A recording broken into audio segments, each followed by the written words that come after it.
Almost. Give me a couple of seconds. We are starting to go live.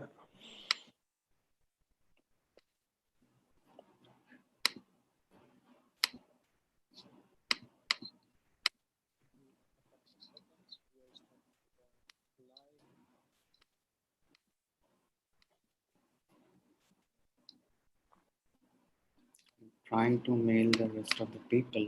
I could not make time. Okay, we are now live. Great.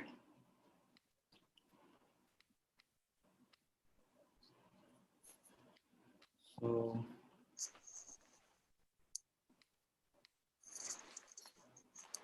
can we share the link in all the groups so that people interested they can join? Yeah, I have sent. So yeah, people will join.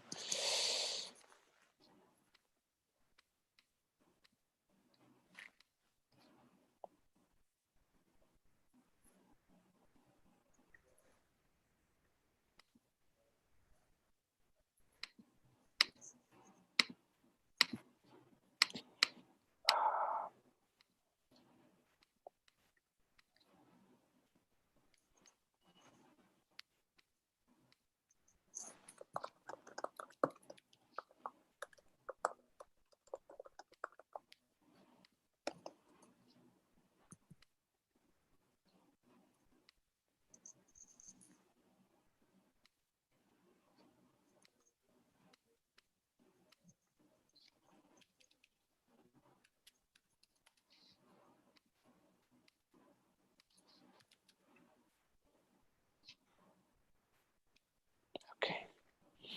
Okay, I think we can start.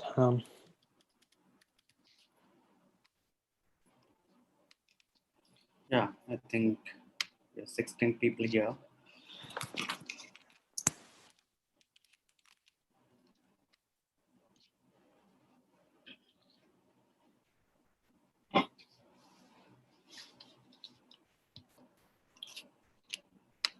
So let's start.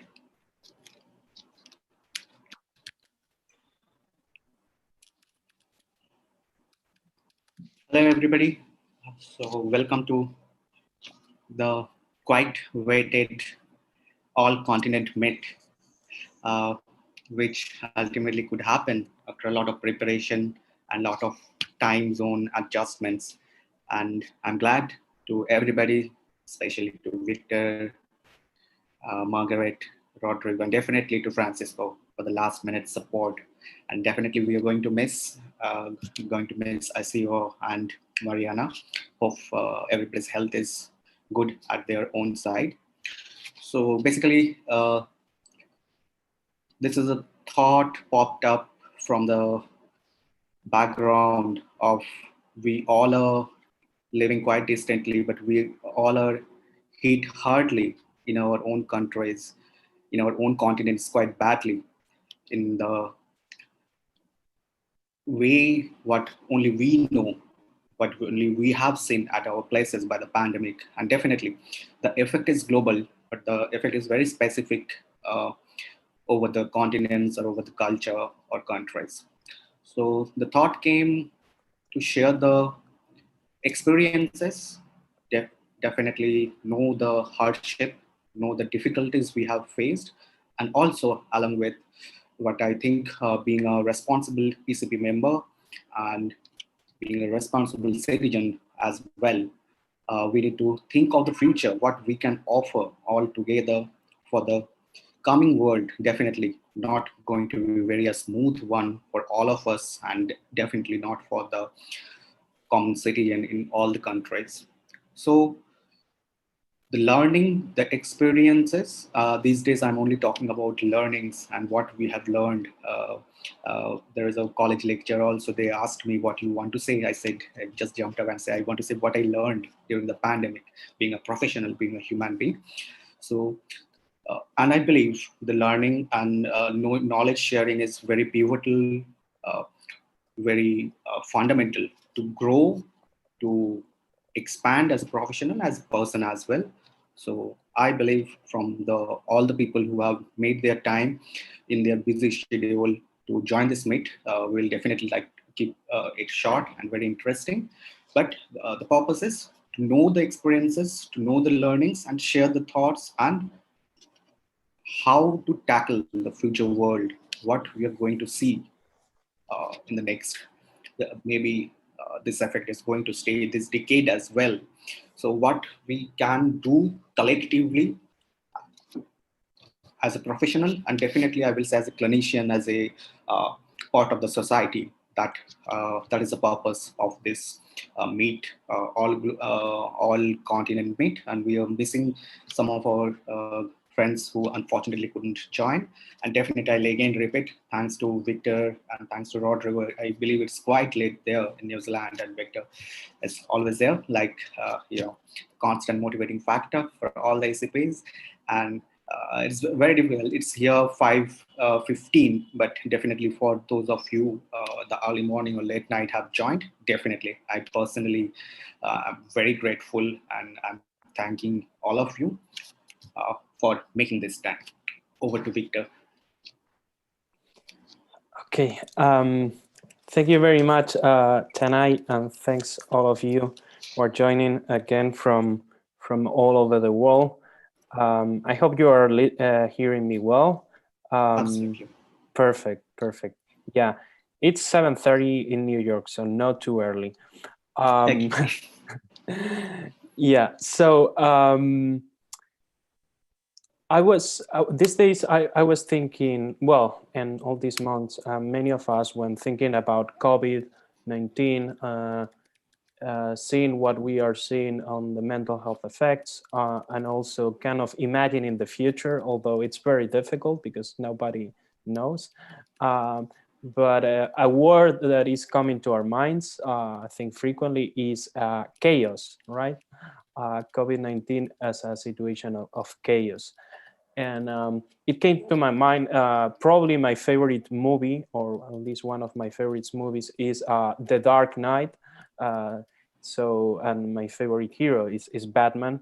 But in The Dark Knight, so you have the Joker, and the Joker at some point says, I'm an agent of chaos, and I like chaos because chaos is fair.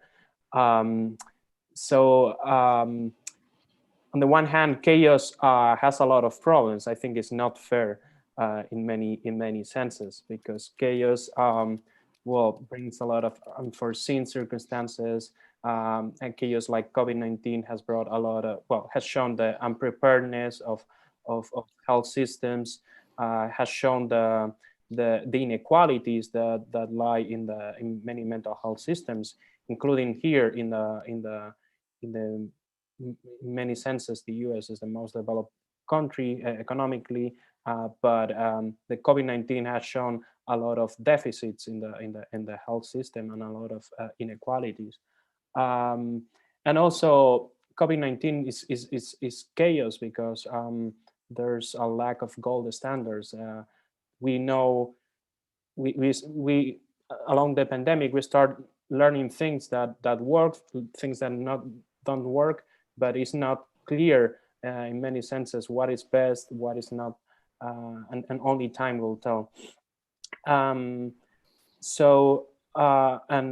of course, this chaos of the pandemic has brought also a lot of mortality, a lot of morbidity, a lot of fear, and has hit particularly the most vulnerable people and minorities. And here in the United States, you also see how the pandemic has affected differently people from socioeconomic minorities and from ethnic minorities. But also chaos has kind of and this is the only part in which the Joker had some truth in his words, that chaos also has an equalizing effect, because COVID-19 has shown out that we are all vulnerable, that we all need to collaborate, and that also that we all can bring new ideas, and then we can all contribute to the solution.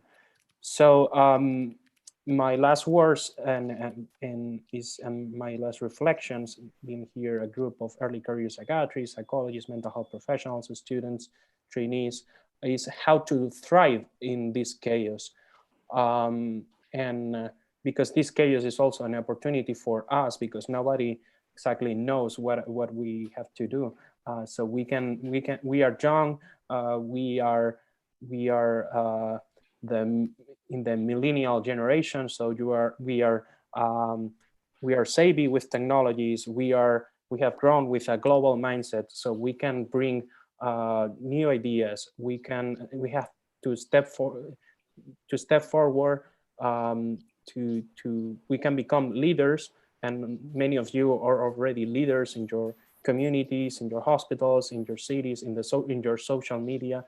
You are bringing psychoeducation, you are bringing education about COVID, you are writing, you are participating in committees or in different sessions online.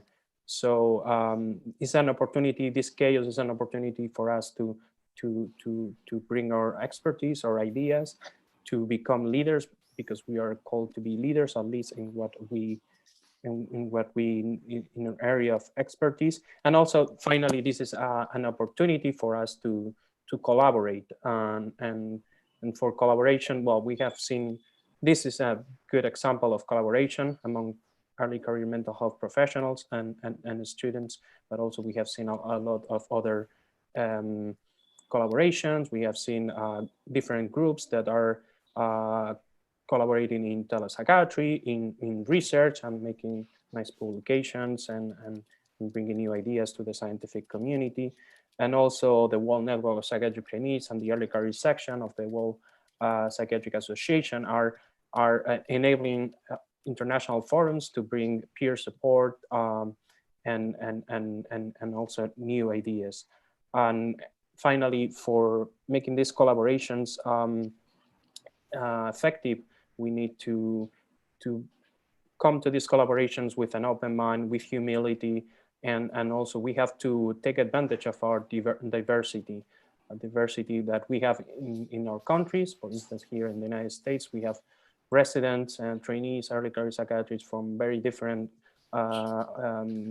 backgrounds, from very different races, from very different countries of procedence, but also when collaborating with people from other countries, we have to be open and be promoting this diversity in culture, in religion, in many other also ways of understanding mental health and psychiatry. And these are my words for today. Thanks. Thank you very much, Victor. I'll quickly go to Roberto. Rodrigo, I think. Rodrigo is there? Yeah. I think it's quite late. And yeah, Rodrigo is already looking quite sleepy. So definitely, I'll just like to know how did you see New Zealand? They definitely kept a model in front of the whole world. And unfortunately, the second wave is coming. So how are you seeing the mental health effects, mental condition of the common people at a community level and definitely at a clinic level as well? Over to Rodrigo. Hi, Tanai, and hi, everyone. Thank you all for being here, and thank you, Tanai, for the invitation. Yeah, you're right. It's definitely quite past my bedtime. We are getting close to 1 a.m. and but anyways, I had my cup of coffee and I'm ready to go. It's gonna be hard then afterwards to go to sleep, but I'll find a way. But yeah, you're right. I think New Zealand has shown leadership when it comes to how to handle the situation, and a lot of it has had to do.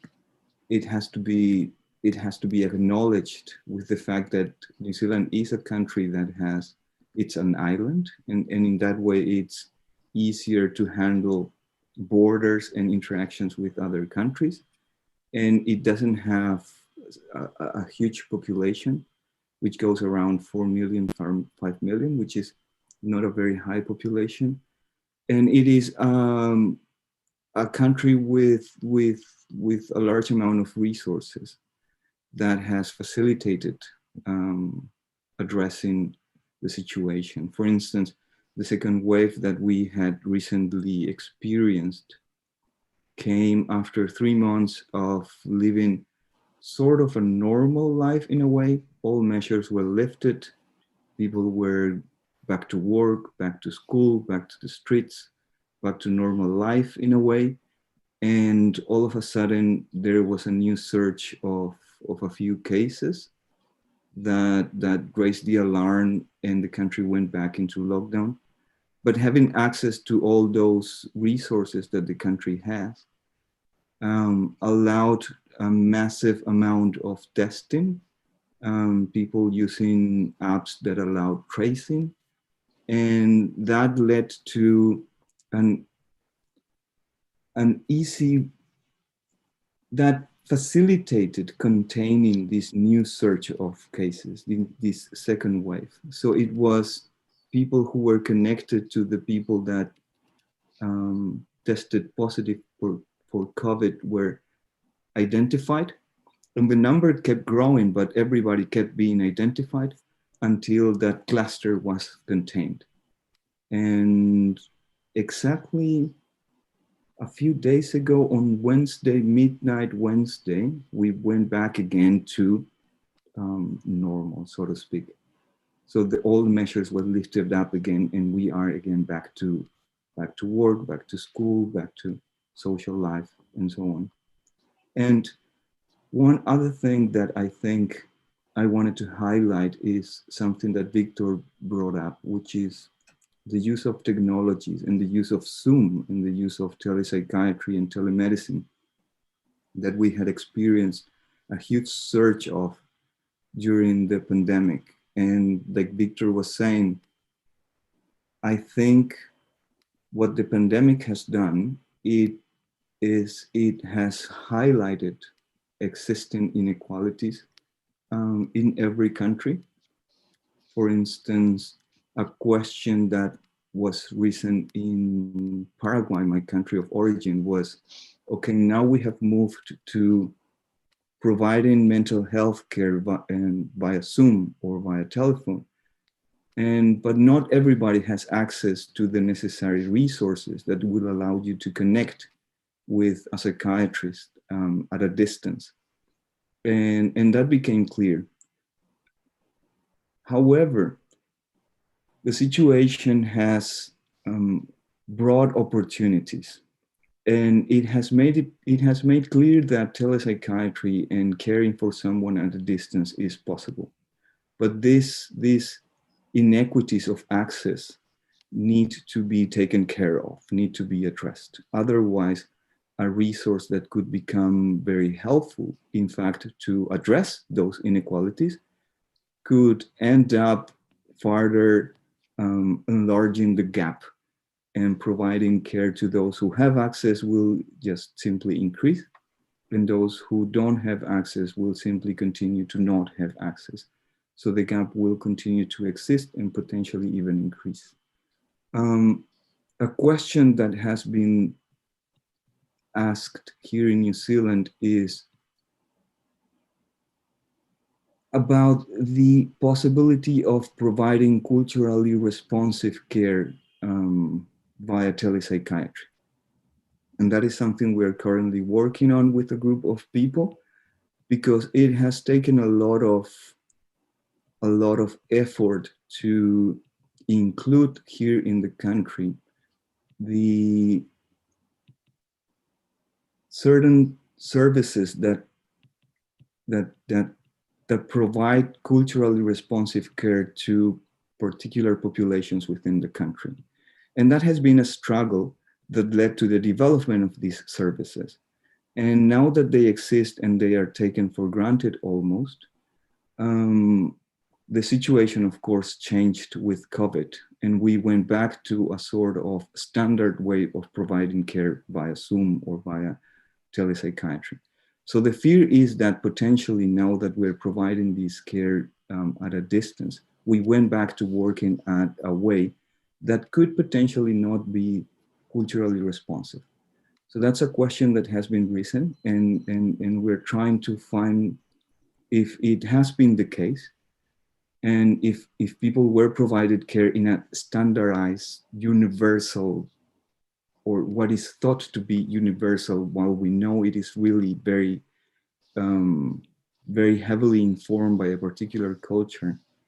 If that has been the case, then how to change it, how to make it so that it mirrors the situation that we see with physical care or face-to-face care, which is the one of having the possibility to find someone that will provide you culturally responsive care.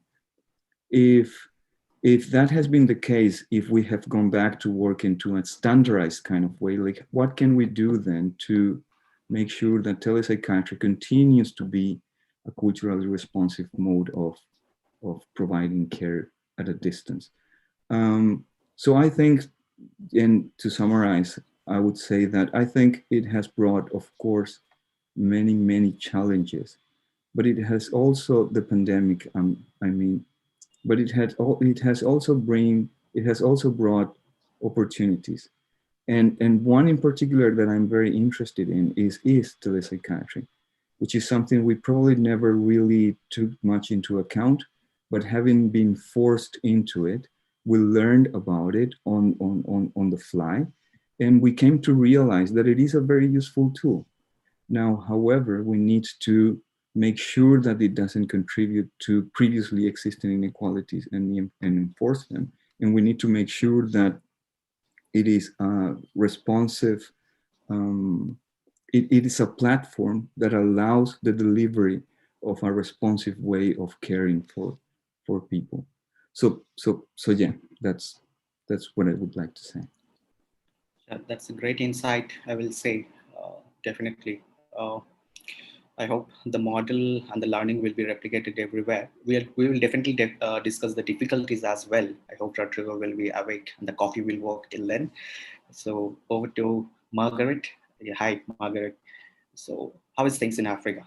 Hi. And what will you say about the special population, the marginalized population, the children, the pregnant women, the elderly? How in your country and as a whole Africa is meeting the new demands, facing the new challenges and the new roles of current pandemic? Over to Margaret. Thank you, Tani. Hi, everyone. Okay, so I'll be talking about the vulnerable group, focusing on the extremes of ages, children, and the older adults, and women, females actually. And I'll be talking in line with the community, in community psychiatry, because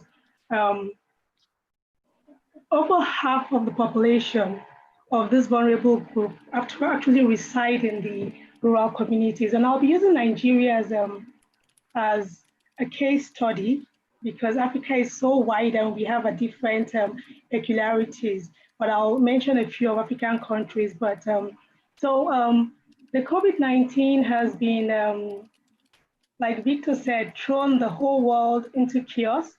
And Africa was speculated to be one of the continents that was going to be worst hit. Fatality rate was expected to be way up there. But thankfully, so for reasons that are yet to be well elucidated, Nigeria has, or Africa rather, the highest fatality right now. I think it's in South Africa, that's 2.4%, and Nigeria is about 1.9%. And it's not as bad as it was speculated to be. However, that does not mean to say that we have not been hit in our own way. And Nigeria being one of the most populous, well, being the 7th populous country in the world and the most populous country in on the African continent with 207, an estimated population of 207 million people. It's with 250 psychiatrists. We have just 250 registered psychiatrists and 200 psychiatric trainees. However, I'm being economical with these figures because we are having a lingering problem of brain drain. So we are not actually as much as that. However, despite that, when you the Federal Ministry of Health in Nigeria recently released a report, well, recently, like a year ago, and it was stated that every 1 in 4 persons, 4 Nigerians have a mental health problem. So that's over 50 million people have mental health problems in Nigeria. And we're looking at psychiatric trainees who are not even up to 500. So the burden is quite huge in Nigeria. And the bulk of these psychiatrists are concentrated in the urban areas. So when we talk about the vulnerable groups who actually more or less dwell more, we have more people dwelling in the rural communities. It becomes pertinent that community psychiatry is a vehicle to reach to these people, to reach out to these people.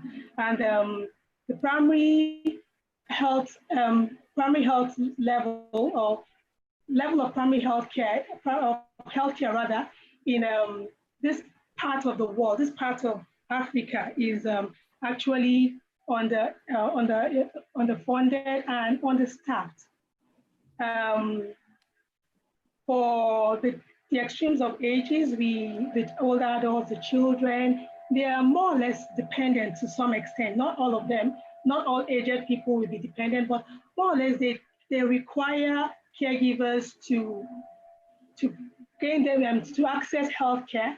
And most of these healthcare services, like I have said, are located in locations tens to hundreds of kilometers away from them. So accessing care is almost non-existent there. When you think about funds, they have limited funds, they have scarce resources. Some of them are plagued with frailty and comorbidities that prevent them from accessing care. And then we have peculiar religious and cultural beliefs where some mental health conditions are seen as caused from the gods, misdemeanor, and a repercussion from something they had done in the past. And even in children, it's not thought that they have some mental illness. They might attribute it to some diabolical effect. And so the perception is not quite where we want it to be. And these are some of the roadblocks to accessing care. This is, I'm talking about prior to COVID-19. Well, it still exists, though we still have that, we still have those challenges. However, what we have done in Nigeria and in a great number of African countries to navigate these peculiarities is to collaborate with international bodies, with faith organizations, and some government parastatals to provide some linkage, some enhanced models of community psychiatric, community mental health services. And this cuts across different patterns. Some apply the linkage only, some the mixed model, and some the enhancement models. And any career psychiatrists have actually played a very significant role in carrying out this. We are involved in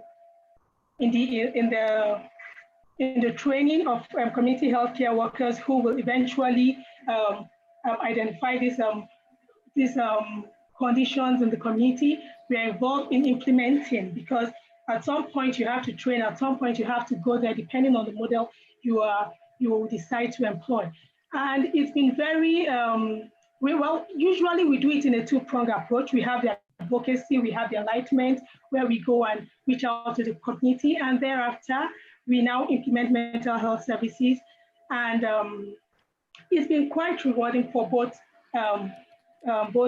patient and healthcare givers. However, we've had, before the COVID-19, which caused the disruption that we know, as community health services around the world had to be suspended globally. Nigeria, Africa was not excluded. Even though things are coming back to normal, we are sort of back to pre-COVID era.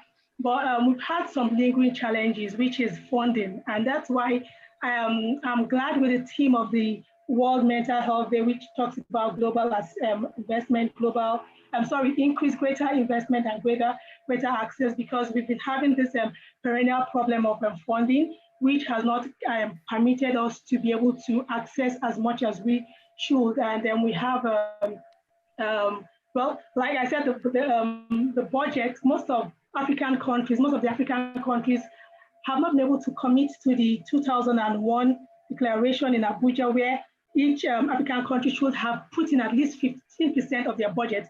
Nigeria has not gotten beyond 6%, and mental health gets about 3%.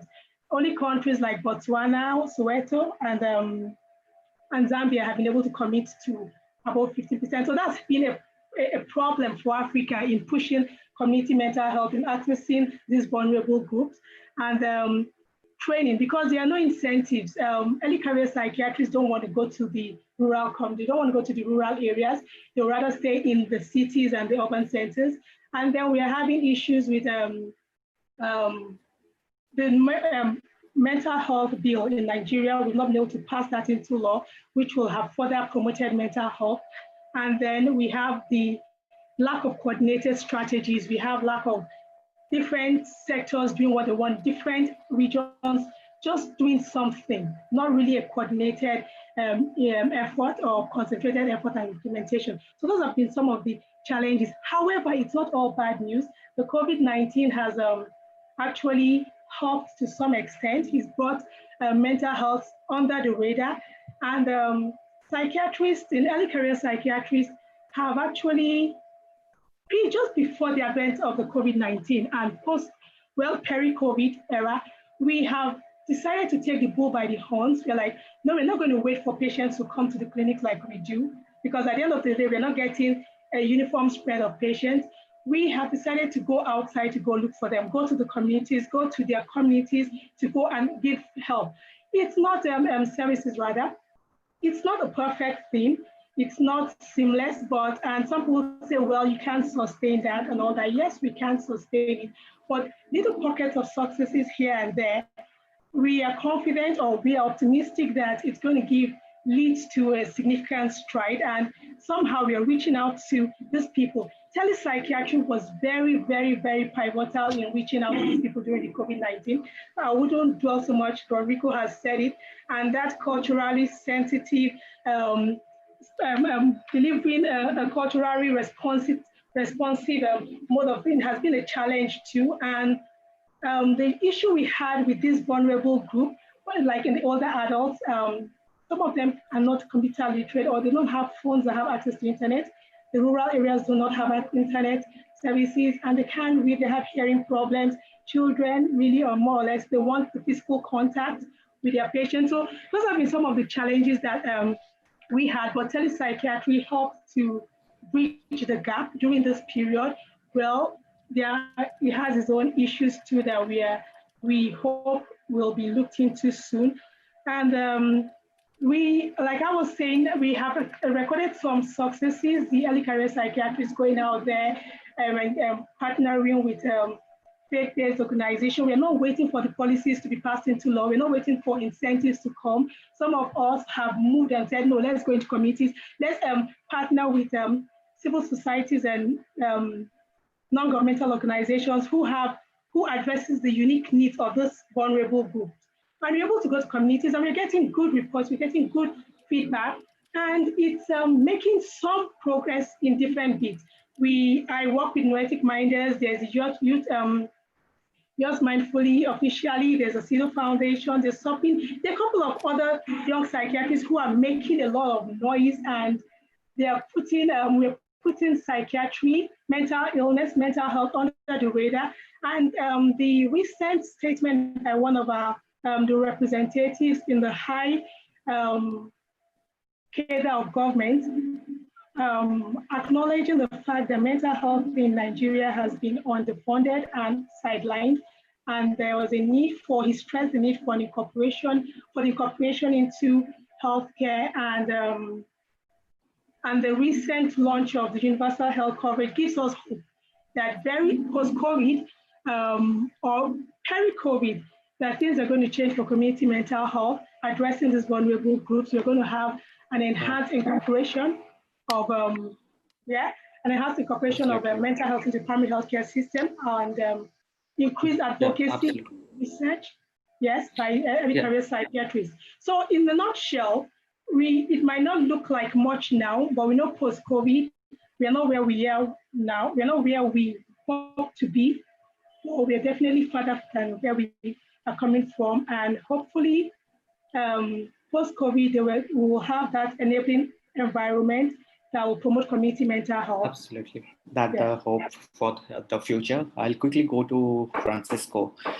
Thanks for making time for us in the last moment, and really glad to have you. I think we met in Mexico World Congress. After that, I'm seeing after a long time, Francisco. So yes, Francisco, Okay. how is things in Latin America? Hello to all. Hello. Do you hear me? Yeah, absolutely. Okay, excellent. Thanks, Anna. Yes, we know in the 18th World Congress of Psychiatry in Mexico City. I will, and I will talk about the Latin American perspective from a Central American perspective, and my perspective of early career psychiatrist and like a leader in the psychiatry of the Social Security Institute. Okay. Well, Latin America is Central America is a zone of a lot of transit of people because El Salvador is a small country, but it's highly populated country. We have almost more than 7 million inhabitants in 21K square kilometers. Okay, and the COVID-19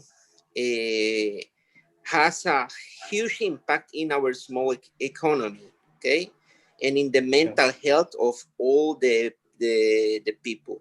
But like say Victor and other early career psychiatrists and that are talking in this webinar, it's an opportunity to take advantage with new technologies, with technology of information. In the Social Security Institute, before the first case in El Salvador, the first case was reported in March 18th. And 3 days ago, March 15th, a division of the Social Security Institute named Politics and Strategies in Health made the decision to of telepsychiatry and innovative technology to take the clinical issues of the psychiatry, because the government closed all the external and clinical issues of consultation and presential consultation, and we have to do a plan to have a telepsychiatry, and all of these issues of COVID-19 have an opportunity to take an advance and with small resources, because we don't have a high technology internet, we don't have we have a very limited connection, okay, but with only two telephone lines, we have implementation a plan of telepsychiatry, a plan that since April 9th, like a pilot plan, and officially from the date of June 1st. Since June 1st, we have telepsychiatry in all the Social Security Institute for all the population of El Salvador.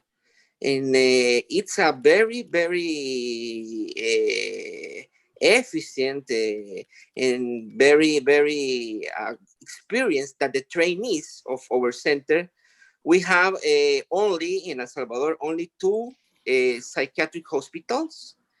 The two psychiatric hospitals have a school of psychiatry with trainees. In our hospital, the name of the hospital is Hospital Policlínico Arce, because it's in a street that named Calle Arce. And we have 11 psychiatrist trainees. I see that one or more of the psychiatrist trainees is connecting this webinar, and they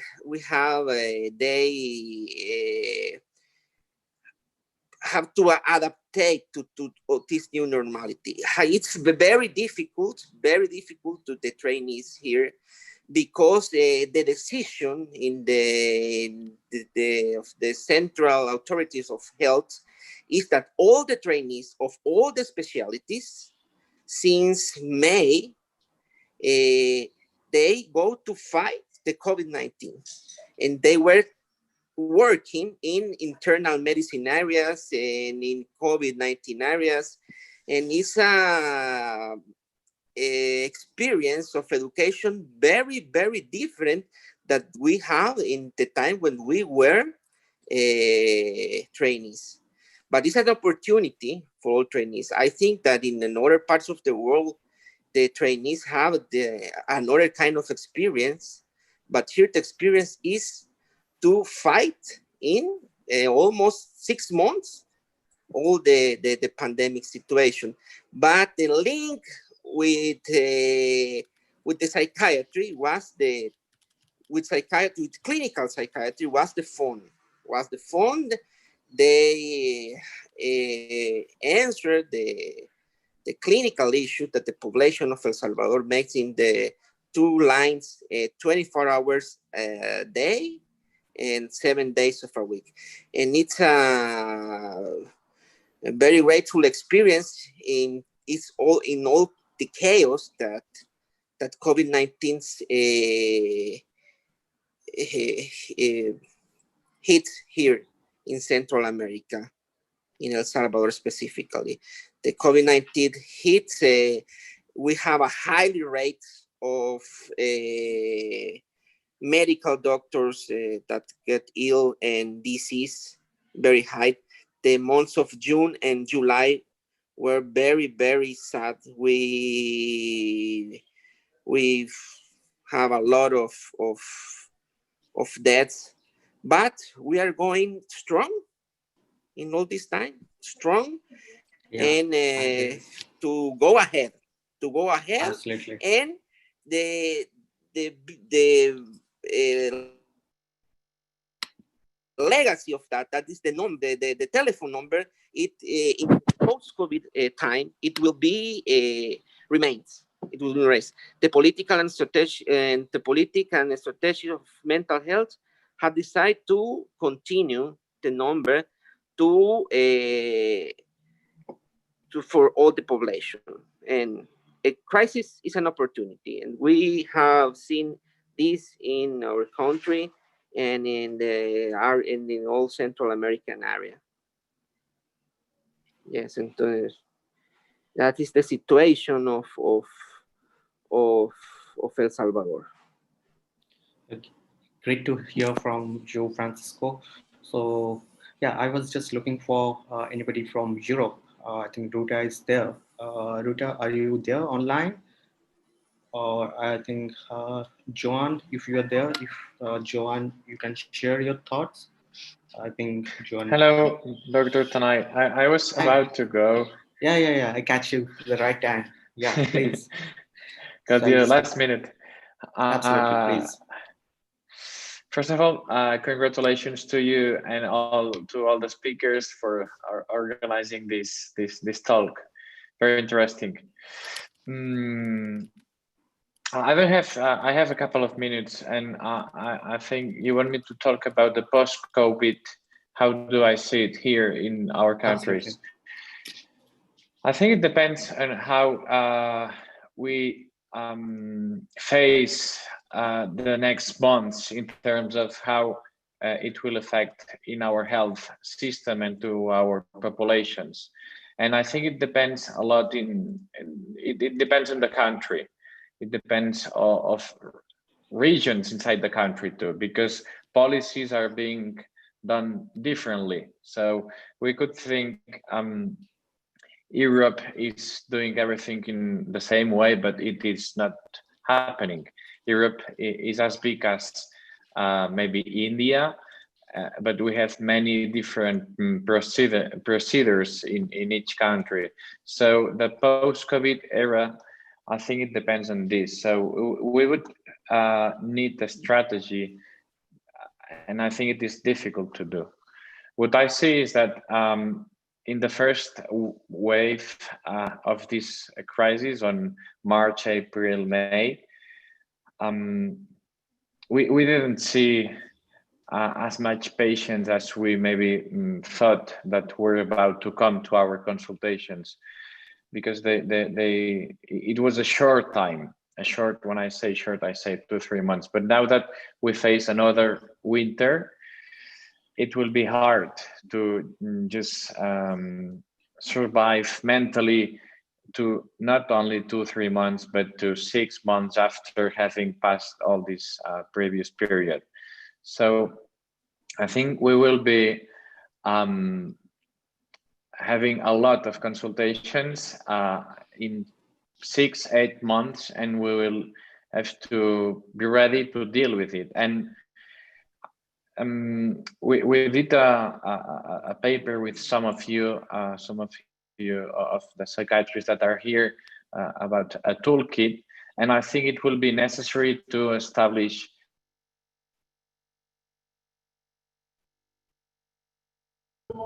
a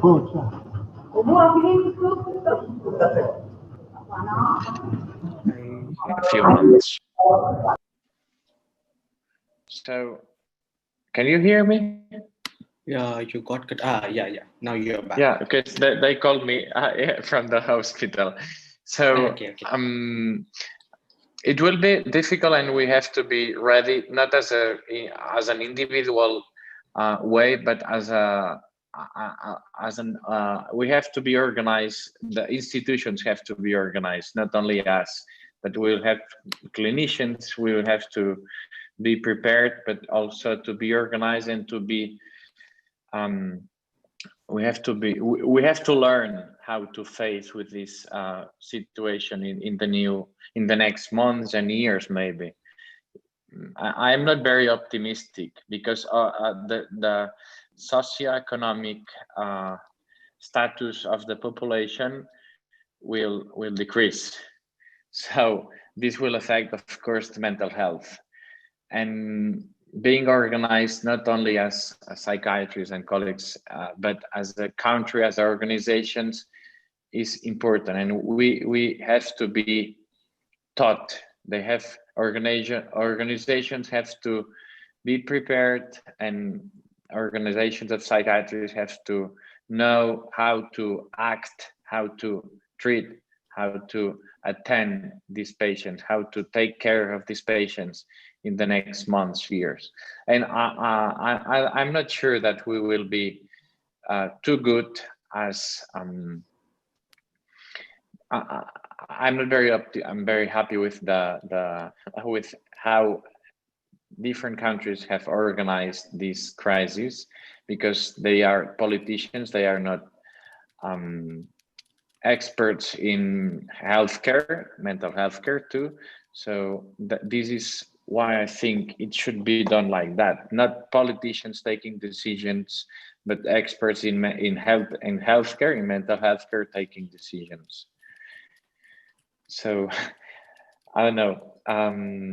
Maybe if you have 1 or 2 questions, I can attend you 1 or 2 minutes. Yeah, well, thanks much for your time, John. We'll go to next. Anybody want to share? And I hope we'll be having you for next couple of minutes. So thank you. Anybody there? Yeah, thanks. So I think a lot of people is from Africa, those who were there. So anybody want to share their thoughts, please, you're most welcome. Kindly join and kindly share your thought. And what I will say, what John said is very important. We are trying to show, or rather we are believing things will improve very soon, but that's probably not the reality around the globe. The world, what John said, he's not very optimistic. I believe that's the reality. the reality is harsh all over the world, and the social and economic hardship what we are facing, that's not going to get solved very easily for most of. Mm-hmm. But we have to be optimistic. I mean, I'm not optimistic, but we're the ones who have to take action to make improve the things. I mean, I'm not optimistic, but I think that we have to be optimistic, because we can change it, and we're a part of this change. So Absolutely. we all together can do a lot. Yeah. Anybody from Indonesia? I'm gonna leave you. Thank you very much. Okay, thank you. Thank you. Gracias. Many thanks for your time. Bye bye. Yeah, Isha Multazam Noor. Isha, can you hear me? Thanks for being there. Can you hear me? Can you join us? Can you just open? Yeah. Thank you. I'm Isha from Indonesia. Hi. Yeah, hi. But our friend from Indonesia. ¿Tienes el informe y la receta ya? ¿Vale? Vale, our colleague from Indonesia have too much so we can share by the other Indonesian psychiatric or trainee. Please, Eka and maybe Dini and another, please. Leonardo as well is there. Yeah. From my country, I am in child and adolescent psychiatric services, and I have co-assistant young doctor, and the psychiatric resident only learning by online class, and by contact with supervisors by internet. Didn't have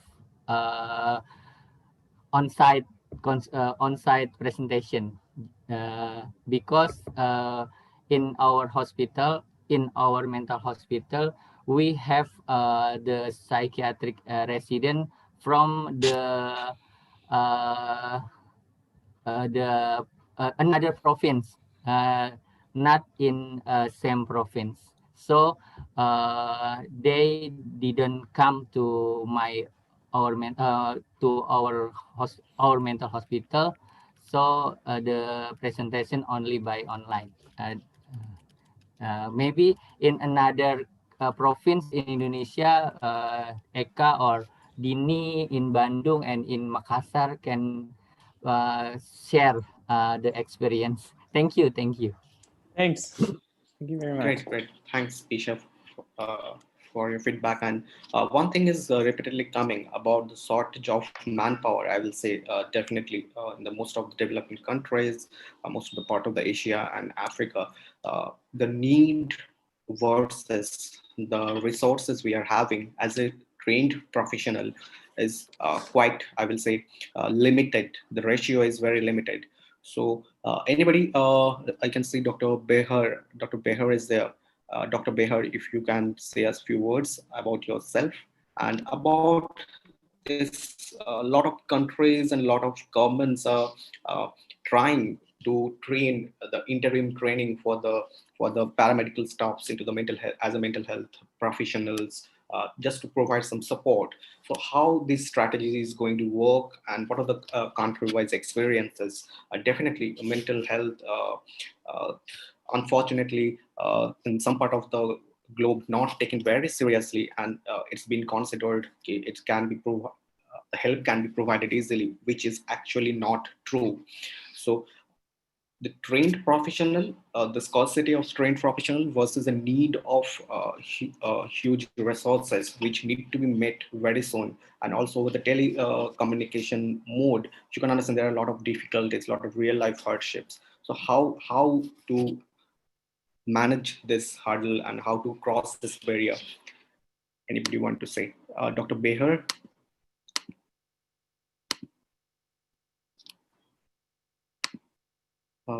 I think anybody, most of the people has, I can't see their videos. I'm not sure. Yes. Jibril is here from the Horn of Africa. Jibril, yes. Is Jibril there? I think Dr. Eka is there. She is responding in the chat box. Dr. Eka, can you hear me? Hello. Okay. Jibril was there. I think Jibril got busy somewhere. Yeah. Mufta is there. Mufta was mentioning quite a lot of things in the chat box. So till then, Victor, if you want to share something about the skill needed versus the skill won't develop in a single day. It will take its own time. It will need its training, and unfortunately, we don't have that much time. So for the coming next 6 months, to training the paramedical staffs, and definitely they will do their best. I believe everywhere, everybody is trying to help the community in their best possible way. It's, how can this strategy backfire as well, especially where mental health issues are so complex, and a definite period of training and learning and definitely practice is needed, and especially when in an emergency situation you're involving a lot of people suddenly from the other profession who were not used to in this field or sector. So how this can have come out after a period of 6 months. Rodrigo, you want to talk about this? Yeah, Rodrigo is there. Yeah. Oh, great. Yeah, I think we need to recognize something that it's apparently happened, and it is the issue that at first, before the quarantines and lockdowns that each country, or all the measures that were taken by each country to control the transmission of the virus, we were worried about the potential impact of COVID and those measures on the population. And informed by this diathesis stress model, which I think we will all be familiar with, the more vulnerable you are to something, the less stress that it is necessary for you to move from wellness to illness. And the less vulnerable you are, then the larger amount of stress, there is a larger amount of stress that is needed for you to move from wellness into illness. And I think at the beginning we thought, okay, we need to take care of the populations we know to be vulnerable. But it seems that the stress of the pandemic and the stress of lockdown and all the measures that were taken to control it was enough to potentially even move populations that we didn't consider to be vulnerable, because they weren't as vulnerable as the other ones. But it was enough stress to move them from wellness to illness. And I think we are seeing that when we see symptoms of anxiety, of stress, or post-traumatic stress in young people, or students, and because of the fact that they have suffered this economic impact, the loss of supportive networks, the loss of routines that were very useful as coping mechanisms to deal with stress. So it was enough stress to make that turning point happen. So I think that demands a much wider measure than the one we would take if we focus exclusively on those that have reached the tip of the pyramid, so to speak. at the base of the pyramid, we would have the general population, and then going up the pyramid, and the numbers go down as we go up to the pyramid. But we need to take care of that general population, and try not to focus exclusively on those who are on top. And that means things that I'm pretty sure everybody here is doing, sharing information on social media about how to manage, how to keep yourself healthy, both physically, all physically, socially, and psychologically. Try to avoid misinformation and providing clear and accurate information about the pandemic and the measures taken. So making sure that people can handle the situation and not go through that turning point. So I think that demands as well at the same time an intersectorial approach. It is an effort that has to be taken by everybody. So it is not only on those who provide specialized care, but it needs to be something that is provided at a national level, targeting the general population in order to avoid an increase in the numbers of those who keep moving up the pyramid. I think, and that should be the goal, to avoid that from happening. Because yes, there are struggles and challenges when people reach the pyramid and need to be provided a specialized care. And we have somewhat learned to cope with those, but ideally we would have to target the general population and trying to avoid the need of that. So yeah, those are my 2 cents. Yeah, building on that, there is this sense in catastrophes that in the general population, and also especially it's predicated more about kids, that they are resilient by nature, that they can adapt very easily. And it's true that most people are very resilient, can adapt, but I think we are kind of downplaying the role of acute stress, and also downplaying the role of continuous stress and uncertainty, because something that this crisis is bringing, well, in the first months it brought a lot of acute stress, but I think the most, or probably the most dangerous part of the pandemic is the continuous uncertainty and the continuous misinformation, and that this is going to stay for a long while, and we don't know what's gonna happen. We have also Ruta from Lithuania, but it's in Germany. And Germany, do you wanna share your thoughts? Sure. Thanks, Victor. Hi, everybody. I'm Ruta from Lithuania, so Eastern Europe, the country with 3 million inhabitants, and I'm currently working in Germany, doing my residency in Dresden, Technical University in Dresden, which is East Germany. And yeah, what we see in Europe, actually, we see that the second wave is coming. We see also some differences between West Europe and Eastern European countries. Right now, for example, in Germany and France, when the numbers are rapidly increasing every day, we see basically 2 problems. One problem is the rising numbers of patients with anxiety. Also the phenomenon called cyberchondria, that also Rodrigo and Victor mentioned, is very well seen. So the people, some people are just disappointed with political decisions because even though it was not so much drastical as in USA, but many people, for all those with temporary jobs, we lost their jobs because the summer season is now over, and the people were not able to have anything in some cases, but there were so many resorts like in Southern Europe that were closed, in Italy, in Greece, when we always have a big load of tourists, so we did not have an opportunity this summer.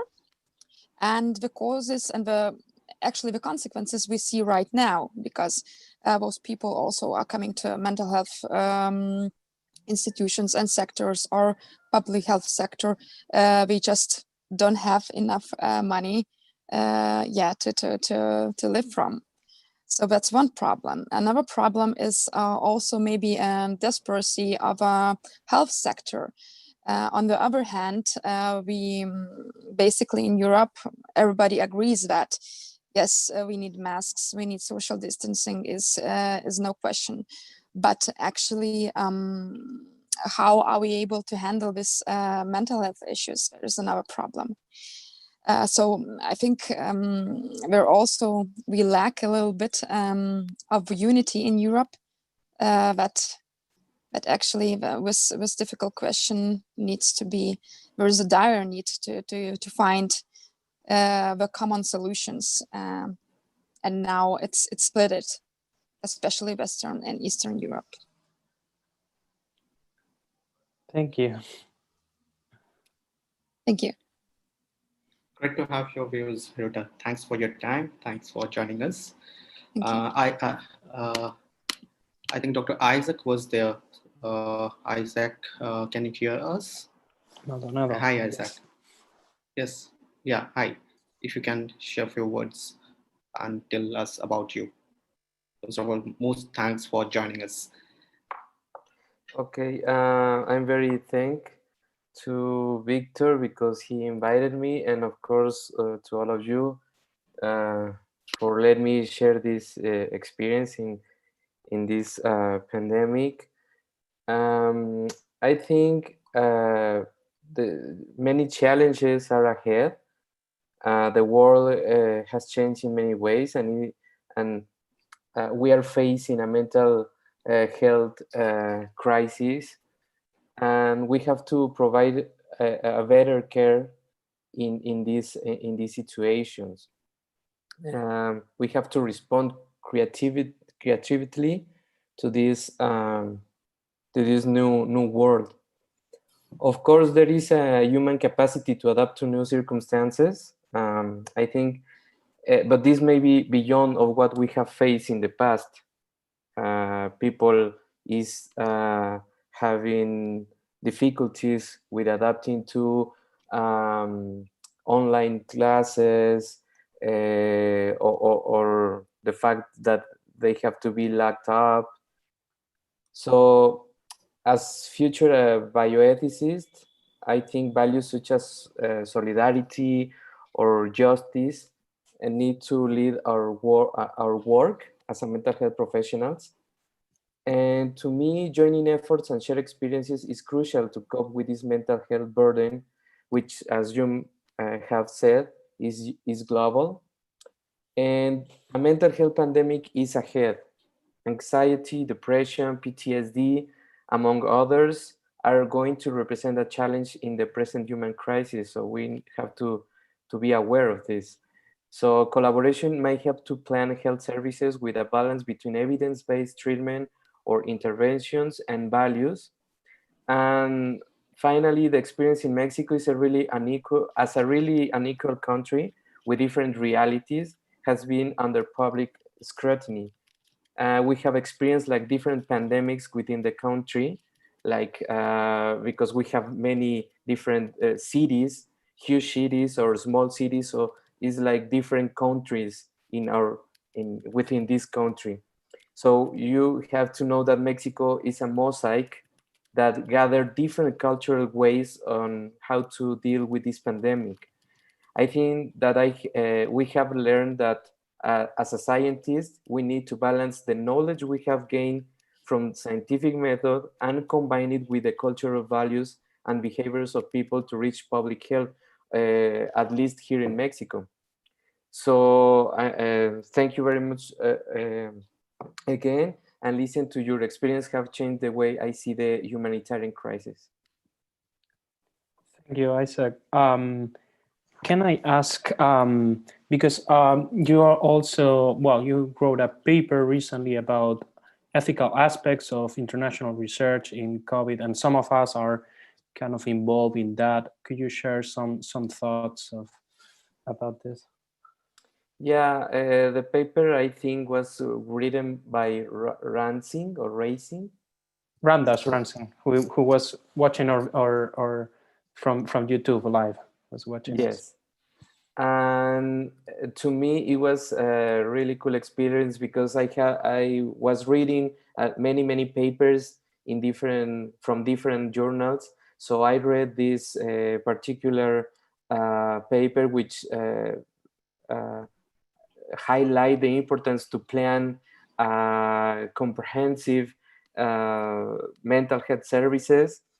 And then I realized that we need to balance this plan, or we need to add to this plan the importance of ethics and values, because many people is afraid to go out from their residence, their homes, their houses. They are afraid. So how I balance the importance of provide mental health services with people who don't want to leave their houses. So this is one example, but we are going to face many other challenges that need an ethical review, that need an ethical I